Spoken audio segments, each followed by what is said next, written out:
Ungkap sejarah Syekh Datuk Kahfi, Guru Ibu Sunan Gunung Jati, Nyi Mas Rara Santang. Penulis, Rahman Prayitno Sodikin Editor, Ayi Abdullah. Syekh Datuk Kahfi dikenal dengan Syekh Nurjati, merupakan guru dari Nyi Mas Rara Santang ibu dari Sunan Gunung Jati. Syekh Datuk Kahfi adalah ulama penyebar Islam di wilayah yang sekarang dikenal dengan nama Cirebon. Syekh Datuk Kahfi juga merupakan leluhur dari cikal bakal para pembesar di Kerajaan Sumedang. Syekh Datuk Kahfi pertama kali menyebarkan ajaran Islam di daerah Amparan Jati.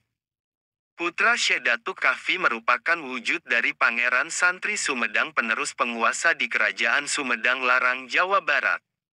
Syekh Datuk Kahfi juga merupakan keturunan Amir Abdullah, dan tokoh perintis dakwah Islam di wilayah Cirebon. Syekh Datuk Kahfi menggunakan nama Syekh Nurjati pada saat berdakwah di Giri Amparan Jati yang lebih terkenal dengan nama Gunung Jati. Kronologis singkat Syekh Datuk Kahfi, lahir di Semenanjung Malaka. Setelah berusia dewasa, Syekh Datuk Kahfi muda pergi ke Mekah untuk menuntut ilmu dan berhaji. Syekh Datuk Kahfi sampai di Nagari Singapura sekarang Desa Mertasinga Kabupaten Cirebon. Cerita tentang Syekh Datuk Kahfi banyak dijumpai dalam naskah-naskah tradisi Cirebon, yang merupakan bukti sekunder. Naskah-naskah tersebut berbentuk prosa, diantaranya Carita Purwaka Caruban Nagari, Babat Tanah Sunda, dan Sejarah Cirebon. Cerita tentang Syekh Datuk Kahfi juga dapat dijumpai pada naskah yang berbentuk tembang. Salah satu tembang yang menceritakan Syekh Datuk Kahfi diantaranya Carukan dan Babat Cirebon. Naskah-naskah tersebut berbentuk prosa, diantaranya Carita Purwaka Caruban Nagari, Babat Tanah Sunda, dan Sejarah Cirebon. Cerita tentang Syekh Datuk Kahfi juga dapat dijumpai pada naskah yang berbentuk tembang. Salah satu tembang yang menceritakan Syekh Datuk Kahfi diantaranya Carukan dan Babat Cirebon. Babat Cirebon terbitan SZ Hadi Sucipto Wawacan Sunan Gunung Jati, naskah Mertasinga, naskah Kuningan dan juga naskah Pulasaren.